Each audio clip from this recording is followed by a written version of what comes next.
여러분 안녕하세요. 오늘은 교사 교육 시리즈 네 번째 시간이고 또 교사의 커뮤니케이션으로는 세 번째 시간 마지막 시간입니다. 그래서 교사의 커뮤니케이션은 오늘 이제 마감을 하고요. 이제 다음 주는 다른 주제를 가지고 교사의 소명과 자질에 관해서 이야기하려고 합니다. 오늘 이 교사의 커뮤니케이션 세 번째 시간에는 이 수사학이라고 하는 좀 이렇게 그렇게 익숙하지 않은 그러한 수사학적인 그 어프로치를 해보려 그럽니다. 고대 히랍과 이 로마 시대에 그 수사학이 많이 발전됐습니다.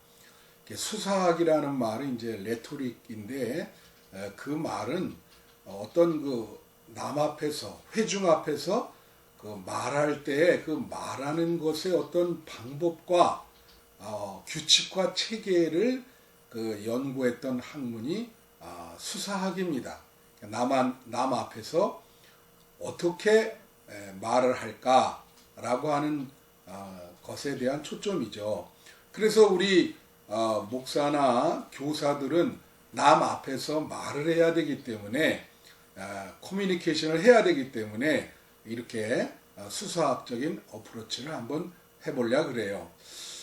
고대 히랍의 그 소크라테스는요, 원래 그 소크라테스의 그 진리를 얻기 위한 방법을 우리는 문답법 혹은 삼파법이라 그럽니다. 그거는 어떤 질문과 대답을 통한 이성적인 접근이고요. 소크라테스도 역시 수사학을 이야기했는데 그는 수사학을 이성적인 접근도 중요하지만 심리적인 접근이 더 중요하다, 그렇게 이야기를 했습니다.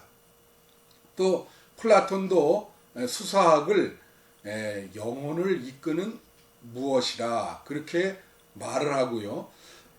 그러면서 수사학이 약간 그 진실하지 않은 그것을 위장하는 방법도 가르치기 때문에 플라톤은 수사학을 중요하게 여기면서도 그렇게 별로 좋아하지는 않았던 걸로 그렇게 전해집니다.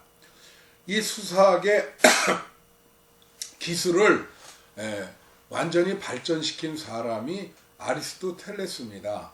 이 아리스토텔레스는요, 수사학의 기술이라고 하는 책을 썼습니다.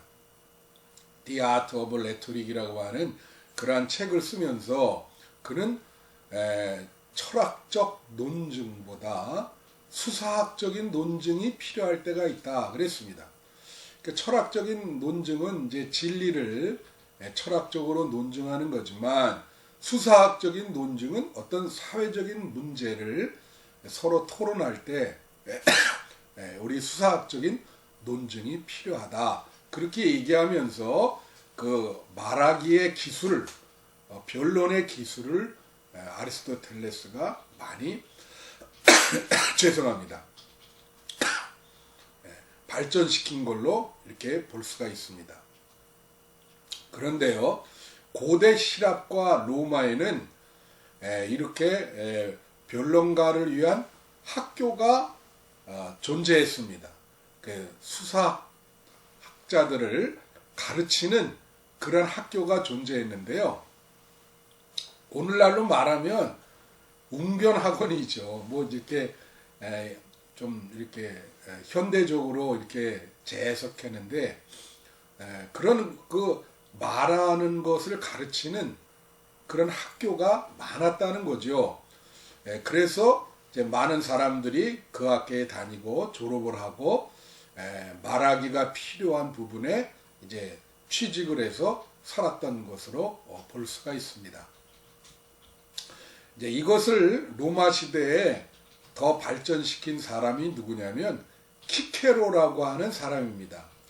이 키케로라고 하는 사람은요, 이 수사학에 대한 그 책을 여러 썼어요. 그 중에 하나가 그 파트리시온의 오라토리에라고 하는 그런 책인데, 우리나라 말로 번역하면 말하기의 규칙이다, 또 화술의 법칙이다, 그렇게 볼 수가 있습니다. 바로 요 책인데요. 우리나라 말로 이렇게 번역되어 있습니다. 제가 오늘 여러분에게 강의한 거는 요 책에 많이 근거해서 하고 있습니다. 또 하나, 이 키케로가 데인벤쇼네라고 하는 발견이라고 하는 그러한 수사학 책을 또 썼습니다. 그래서 여러 그 수사학 책을 통해서 이 키케로는 수사학을 발전시켰죠. 이 키케로의 수사학에 영향받은 우리 기독교인이 바로 어거스틴이라고 하는, 아우구스티누스라고 하는 고대의 교부입니다. 이 어거스틴은요, 그의 고백록에서 고백하기를, 그는 원래 수사학 교사였습니다. 그래서 본래 그의 고향이었던 이제 타가스트에서 카르타고로 가서 카르타고에서 수사학을 가르쳤어요. 그런데 그 학생들이 좀 이렇게 거칠었나 봅니다. 그래서 그 학생들 가르치는데 적응을 못하고 로마로 옮겨서 거기서 수사학을 가르치는 교사로 취직을 했죠, 어거스틴이. 그런데 거기에서도 참 오늘날 웅변 학원에서도 일어날 수 있는 일인데, 학생들이 강사료를 잘 주지 않는 겁니다. 그리고 뭐 집단으로 강사료를 좀 싸게 해주는 대로 옮기고 그런 일이 벌어졌어요. 그런 재미나는 일이 어거스틴의 고백록에 기록되어 있습니다. 그래서 그 가르치는 일에 회의를 느끼다가 이 밀라노에 황제의 연설문을 작성을 하는 황제 궁정수사학자로 취직을 하게 돼요. 그래서 그는 밀라노에 가서 황제의 연설문, 또 황제가 연설할 수 있도록 돕는 일을 주로 했습니다. 거기에 보면 일화가 나오는데, 그가 황제의 연설문을 이렇게 쓰면서 고민을 많이 합니다. 왜냐하면 진실이 아닌 것도 미화해서 그렇게 연설에 담아내야 되거든요. 그게 많이 고민이 됐어요. 어느 날 어거스틴이 길거리에 걸어가면서 그 황제 연설문을 쓰면서 심하게 고민하면서 이렇게 가고 있는데, 거지 하나가 그 앞에서 이제 술을 먹으면서 잡담을 하면서 너무나 행복한 표정을 짓고 있었습니다. 어거스틴이 그 거지의 모습을 보면서, 야, 나는 이렇게 고통스러운데 저 친구는 저렇게 가진 것도 없고 그런데 왜 저렇게 행복하게 살까라고 하는 그런 고민을 이야기하는 부분이 나옵니다. 그만큼 어거스틴은 이 수사학자요, 수사학 교사요, 일평생을 그 수사학을 통해서 살았던 곳으로 볼 수가 있습니다. 그만큼 이렇게 이제 고대의 수사학이 중요했고요. 중세기에 들어와서 이것이 대학이 설립되면서 대학의 중요한 교과로 이렇게 반영이 됩니다. 그래서 우리는 이것을 3학 트리비움이라 그러는데, 대학 교양 과목의 중요한 그 3학이 있는데 그게 문법과 논리학과 수사학이죠. 이제 그것을 트리비움이라 그러면서 중세 대학에서 수사학을 가장 중요하게 가르쳤죠. 그런데 18세기 초에 들어오면서 대학의 교과에서 이 수사학이 없어져 버립니다. 무슨 이유인지 모르지만 이제 수사학이 사라져 버려요.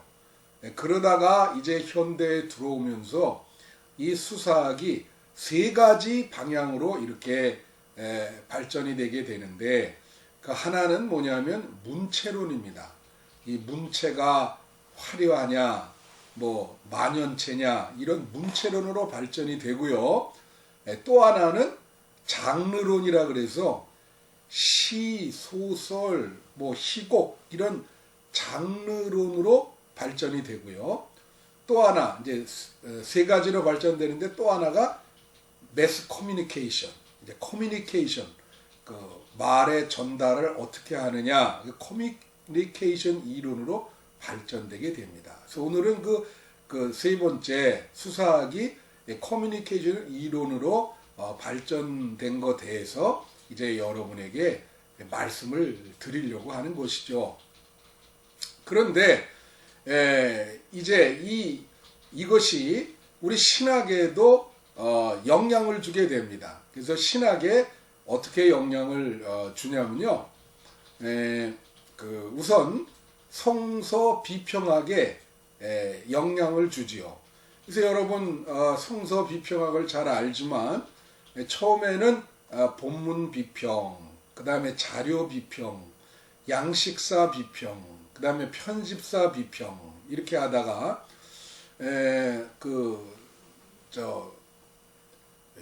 이 수사학적 비평 그거를 신약 성서학자들이 발전을 시켰습니다. 그 여러 학자들이 이제 그것을 수사학적 비평을 발전시켰는데요. 이제 그 중에 하나가 그 벌턴 맥이라고 하는 그러한 신약학자인데 그 사람의 책이 우리나라 말로 번역되어 있습니다. 바로 이 책인데 수사학과 신약 성서라는 책입니다. 이 책을 통해서 벌턴 맥은 이 신약 성서 안에 그 수사학적인 어떤 규칙으로 말한 부분이 무엇이 있는가 이제 이런 부분을 이제 연구하는 것이죠. 그래서 이제 수사학이 신약 성서 비평학으로 성서 비평학으로 이제 이렇게 발전이 됐고요.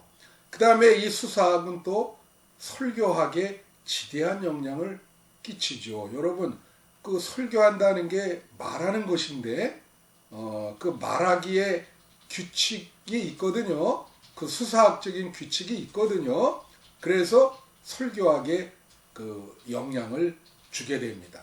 또 이것은 기독교 교육학에도 영향을 주는데 그럼 교사가 주로 커뮤니케이션을 해야 되잖아요.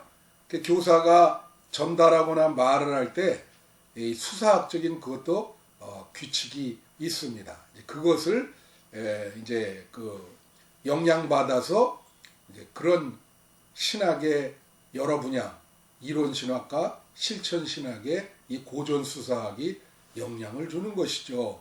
그래서 고전 수사학에는 세 가지 영역이 있었어요. 그게 하나는 뭐냐면 법정 수사학. 그러니까 법정 수사학은 재판할 때 하는 겁니다. 변호사가 변호를 어떻게 해야 되나, 또 재판은 어떻게 해야 되나. 그래서 법정에서 변호하고 또 고발하고 이러한 그 변론술이 필요합니다. 그래서 그걸 우리가 법정 수사학이라 그래요. 또 고대에는 법정 수사학만 있는 게 아니라 또 토론 수사학이 있었습니다. 많은 사람들과 토론할 때 어떻게 수사학적 규칙을 지키는가. 특별히 또 이거는 교실에서 강의하잖아요. 강의를 하면서 질문과 대답을 하게 되죠. 또 토론도 가끔 하게 되고. 그래서 이 토론적 수사학은 이게 이제 교육학에 많은 영향을 끼치게 되고 교사들에게도 이것이 중요합니다. 그 다음이 세 번째가 종교의식적인 그러한 수사학입니다. 그러니까 종교의식을 행할 때 그 의식에서 연설을 해야 되거든요. 그 의식에서 연설을 어떻게 해야 되나 이제 그런 종교의식적 수사학이 있어요. 이거는 설교학으로 발전이 되는 거죠. 여러분 의식에서 말하는 것이 주로 설교 아니겠습니까? 그래서 이걸 어떻게 해야 되나 하는 것을 이야기를 하고 있는 것이죠. 자, 아리스토텔레스는 변론가가 중요한 세 가지 자질이 있어야 된다 이겁니다. 변론가는 말하는 사람인데요. 목사도 될 수 있고 또 교사도 될 수 있고 변호사도 될 수 있고 그런 겁니다. 근데 이 변론가가 되려면 세 가지가 필요한데 첫째는 높은 지능이 필요하다. 그렇게 얘기했어요. 높은 지능이 필요하다. 두 번째는 선한 의지, 선한 의도가 필요하다 그랬어요. 굿윌. 항상 말할 때 어떤 동기가 필요한데 선한 의도, 선한 의지가 필요하다. 그렇게 얘기했습니다. 그 다음에 세 번째가 높은 도덕적 성품이 필요하다. 그러니까 인격이 중요하다 이거죠. 이제 그런 세 가지 자질을 변론가의 세 가지 자질을 아리스토텔레스가 이야기했습니다. 그럼 이제 본론으로 들어갔어요. 이제 중요한 게 뭐냐면 우리가 말을 할 때 회중을 어떻게 변화시키고 어떻게 움직일 수 있는가 그게 중요하죠. 그래서 우리 키케로는 뭐라고 얘기를 하냐면 세 가지가 중요하다는 거예요. 하나는 우리가 말을 할 때 듣는 사람에게 신뢰를 얻어야 됩니다.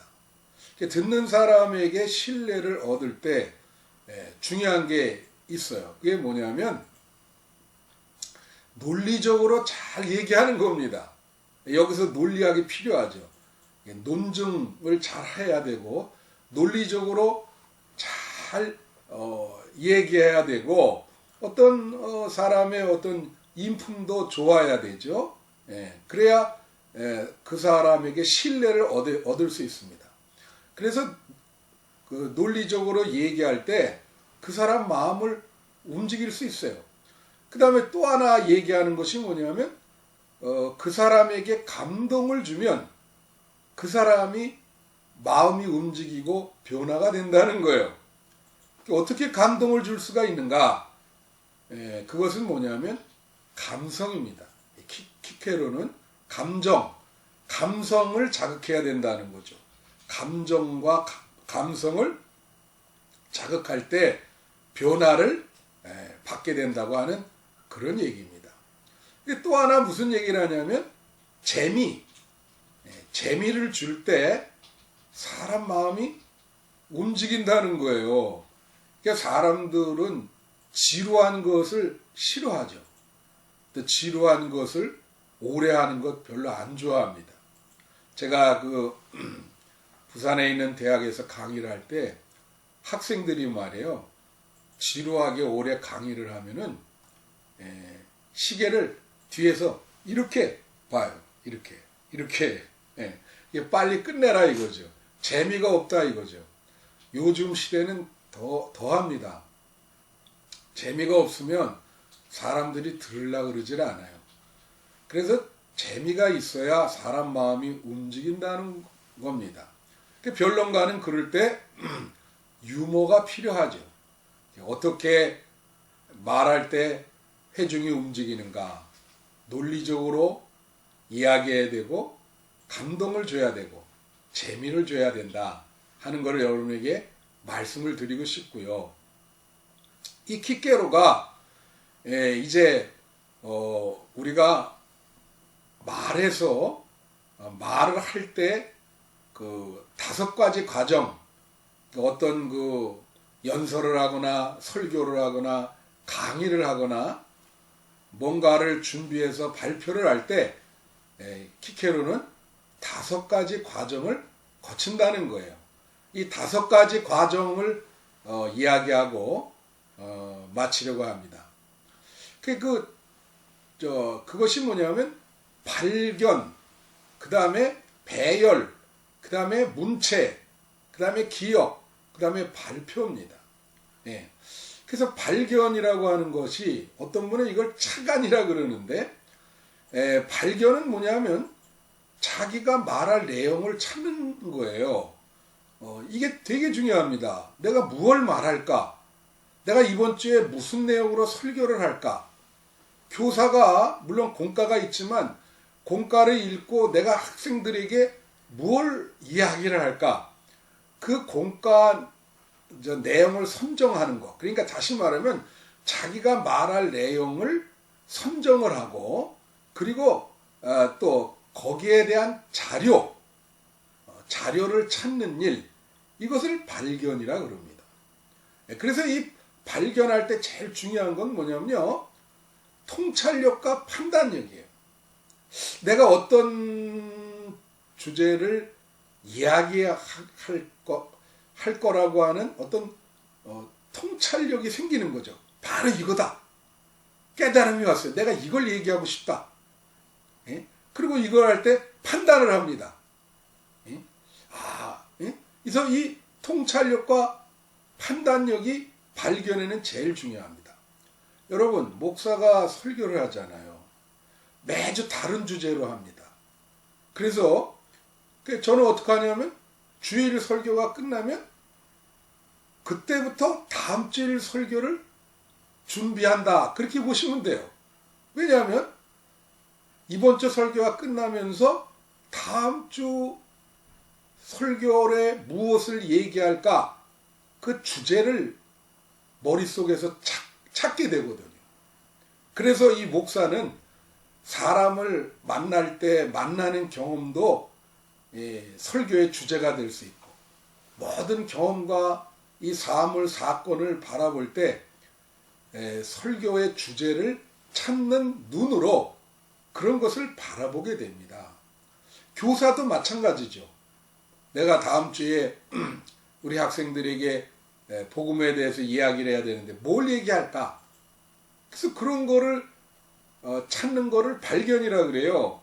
그게 어떤 깨달음이 있어야 되고 통찰력이 있어야 되고 판단을 잘해야 된다라고 하는 것입니다. 그 다음이 발견의 다음이 뭐냐면요, 그것이 저겁니다. 그 배열을 해야 되는데, 이 배열을 자기가 발견한 내용을 배열하지 않습니까? 그러니까 어떤 사람은 말하기 위해서 이 배열을 하는데 이거를 첫째로, 둘째로, 셋째로 뭐 이렇게 배열하는 사람이 있고, 어떤 사람은 통으로 이렇게 전체를 배열하는 사람들이 있어요. 그래서 제가 지난 시간에도 말씀드렸지만 이 첫째로, 둘째로, 셋째로, 넷째로, 다섯째, 이게 너무 많이 나가면 사람들이 지루해하거든요. 배열을 잘못한 거죠. 그래서 자기가 말할 내용을 어떻게 배열하는가, 굉장히 중요합니다. 엄청나게 중요해요. 그런데 이 배열을 할 때 우리가 이제 목사님들의 그 설교 노트를 봐도 뭐 빨간 글씨, 파란 글씨, 뭐 이렇게 막 총천연색으로 다 이렇게 그려져 있어요. 거기 보면 요 부분에서는 요 얘기를 하고 요 부분에서는 요걸 강조하고 그런 부분들이 많이 있습니다. 교사들이 준비하는 노트에도 그런 게 있겠죠. 그거를 설명을 하면 이거예요. 보통 5개의 그런 이 배열 부분에 대해서 우리가 좀 강조하는 부분이 있는데, 어떤 거는 이런 거예요. 많은 설명을 요한다. 설명을 더 해야 된다. 여러분, 어떤 것을 쉽게 설명할 수 있다고 하는 거는 그 사람이 그것을 잘 안다는 거예요. 자기가 얘기할 주제에 대해서 잘 알지 못하는 사람은 설명을 어렵게 합니다. 그러니까 설명을 어렵게 한다는 거는 자기도 이해를 못한다는 거죠. 그래서 이게 설명이 중요하다. 또 어떤 데는 논리적으로, 여러분 논증이라 그럴 때 그 논리학이 있지 않습니까? 뭐 인과율이 있고 3단 논법이 있고, 또 아리스토텔레스가 얘기하는 10개의 범주, 칸트가 얘기하는 뭐 12개의 범주, 뭐 이게 다 논리학에서 나오는 건데, 그 논리학적인 어떤 규칙으로 잘 이렇게 인과율로 논증할 수 있는 그런 부분, 그리고 또 이 부분은 어떤 설득을 해야 된다, 설득을 하는 부분, 그 다음에 이 부분은 묘사를 해야 된다, 묘사에 대한 부분, 상세히 묘사를 한다. 그죠? 그 다음에 이 부분은 서사라고 하는 게 있어요. 서사는 뭐냐면 사건을 일어난 순서대로 배열하는 게 서사입니다. 일어난 순서대로 배열을 한다. 이런 식으로 우리가 그 말할 내용을 배열을 하면서 거기에 이제 설명을 더 요한다라든가 어떤 그 강조 부분을 이렇게 할 수 있다고 하는 것이죠. 자, 배열이 끝나면은 이제 문체입니다. 문체라고 하는 거는 어떤 용어를 써야 되냐 그거예요. 제일 중요한 게 이제 뭐 문어체를 써야 될 것이냐, 구어체를 써야 될 것이냐 하는 그런 부분인데요. 이 문체에서는 세 가지 부분이 되게 중요합니다. 첫 번째 부분은 용어의 단정함이에요. 그러니까 용어를 어떻게 평이하면서도 좀 부드럽고 단정하게 그렇게 쓸 수 있겠는가 하는 거죠. 근데 사람들이 이런 강의를 하거나 설교를 하거나 연설을 할 때 보면은 그 용어를 과격한 용어를 쓰는 분들이 있어요. 지나친 표현이라 그러지 않습니까? 우리가 이제 선을 넘었다. 가끔 보면 말이죠. 우리 목사님들도 설교할 때 그런 과한 표현을 쓸 때가 있어요. 그리고 뭐 정치가들도 그런 과한 표현을 너무나 지나친 표현을 써가지고 곤욕을 치르는 경우가 많지 않습니까? 지나친 표현을 너무나 자극적이고 과한 표현을 하면 안 됩니다. 그럼 청중의 마음이 움직이질 않아요. 그리고 빈말이나 농담을 하는 분이 있고 구어체도 이게 공식적인 용어를 써야 되는데 막 반말 비슷하게 막 하는 분들이 있어요. 이제 그것은 안 된다는 거죠. 용어가 참 평이하면서도 단정하고 부드러워야 된다. 또 하나가 뭐냐면 용어의 어떤 그 명료성입니다. 독해 가능성이라 그렇게 얘기하는데 무슨 말이냐면 이건 지난주 커뮤니케이션 시간에도 말했지만서도 이렇게 너무 어렵게 이야기를 하면 안 되죠. 듣는 사람이 어떻게 해요? 이해를 할 수 있어야 돼요. 그래서 어려운 용어를 쓰게 되면 회중들은 이해를 못합니다. 중세기의 신부들이 설교를 라틴어로 했어요. 근데 회중들은 라틴어를 모릅니다. 그는 쉽게 말하면 전혀 전달이 안 되죠. 그러니까 이게 특수어라고 하는 건데요. 특수어와 일반어, 공식어와 비공식어어, 뭐 이런 구체어와 추상어 이렇게 한대.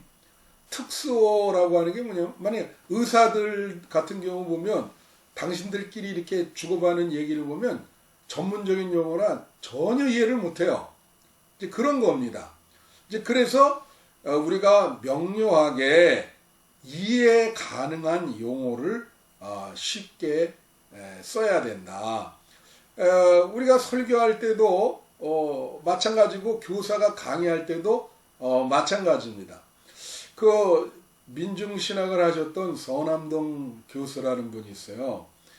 이게 야사입니다. 야사. 예, 그러니까 그냥 소문에 들은 제가 얘기인데 이분이 카나다의 그 임마누엘 칼리지 이제 토론토에 있는 거기에서 유학을 하고 오셔가지고 대구에서 그 시골에 있는 그 범옥교회라는 데를 부임을 해서 그 시골 교회인데 그 설교를 했다는 겁니다. 계속 이제 그 어렵게 설교를 하는 거예요. 뭐 하나님을 실존적으로 만나야 됩니다. 하나님은 변증법적으로 여러분에게 보여줍니다. 뭐 이런 이야기를 하니까 시골교회 우리 교우들이 그 내용이 뭔지 전혀 몰라요. 그러니까 이 대표되는 장로님이 오셔서 목사님 우리 수준을 너무 높게 평가한 거 아니십니까? 정말 목사님 말씀을 전혀 우리는 이해를 못합니다. 그랬더니 이 당시 그 서남동 목사죠. 그분이 이렇게 얘기했다는 거 아니에요. 내가 무슨 설교하는지 모르겠습니까? 네, 그랬더니 사실은 나도 내가 무슨 소리 하는지 하나도 모르고 설교하는 겁니다. 이렇게 이야기를 했다는 거예요. 그래서 우리가 말할 때 쉬운 용어를 써야 됩니다. 독해가 가능해야 된다라고 하는 거예요. 그 다음에 이 문체에서 중요한 것이 적합성입니다. 적합성이 뭐냐면 그 상황에 맞는 용어를 문체를 써야 된다는 거죠. 장례식에 가서 웃기는 얘기 할 수 없죠. 그리고 결혼식에 가서 자꾸 울리고 슬픈 얘기를 할 수 없는 거예요. 그 상황에 맞게 문체를 사용해서 그렇게 써야 된다고 하는 것입니다. 자, 그 다음에 이제 기억이에요. 메모리인데, 기억은 뭐냐면 자기가 연설할 또 설교할 교사가 강의할 그 내용을 머릿속에 그 내용의 구조를 머릿속에 기억하는 겁니다. 어떤 분은 말해요. 어떤 목사님 설교를 하는데 원고를 말해요. 제가 좀 이렇게 너무 이게 죄송합니다. 원고를 한 막 100번 이상 보는 분이 있어요.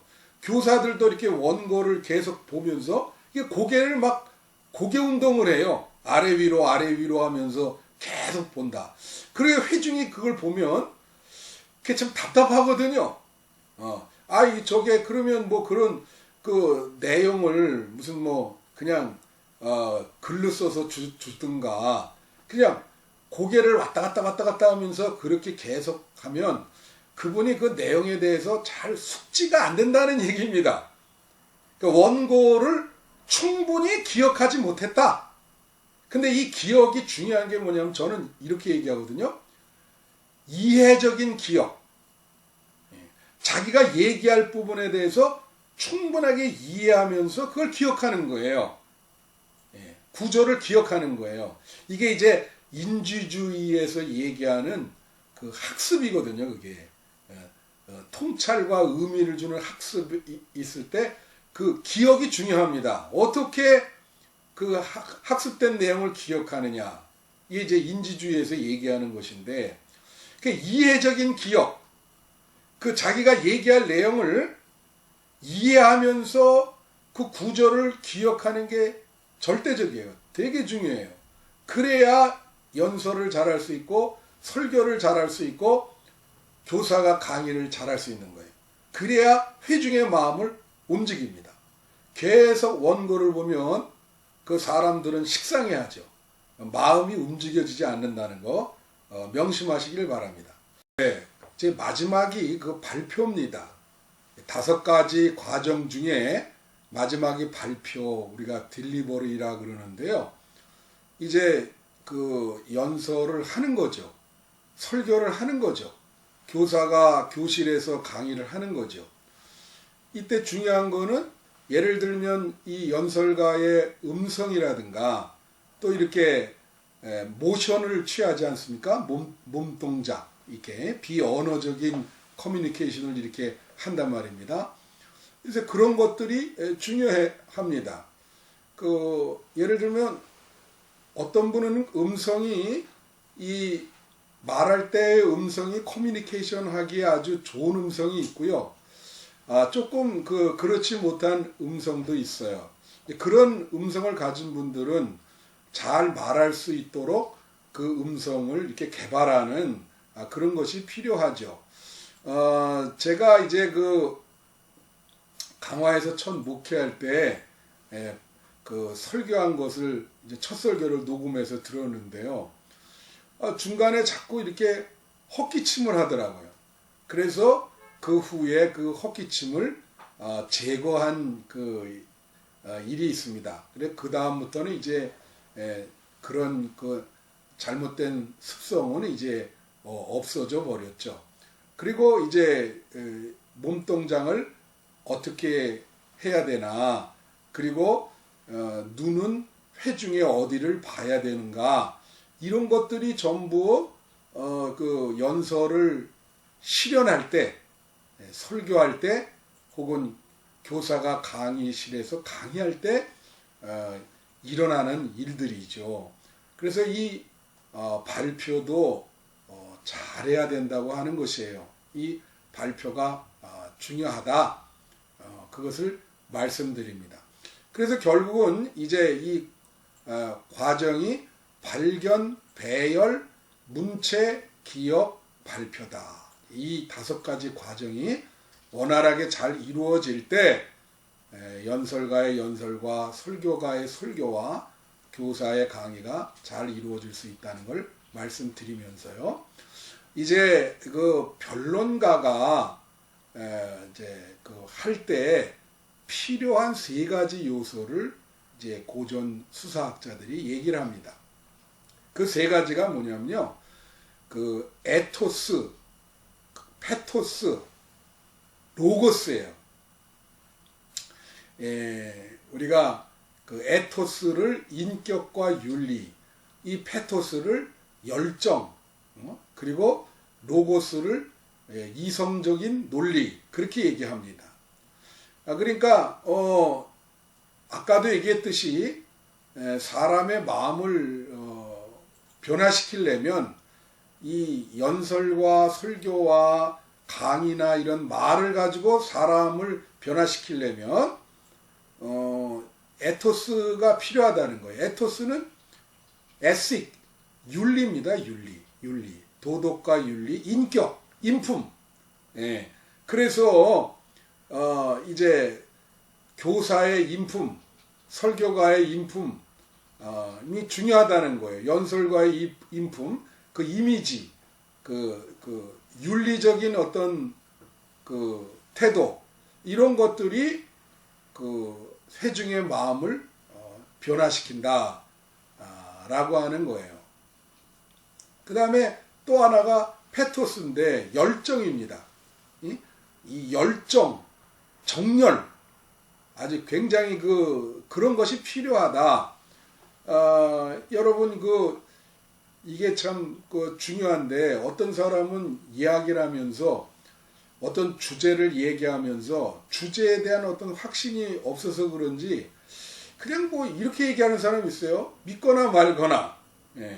그리고 그 태도도 상당히 피곤하고 습관적이고 형식적으로 얘기하는 사람들이 있거든요. 그러면 사람의 마음은 바뀌지 않습니다.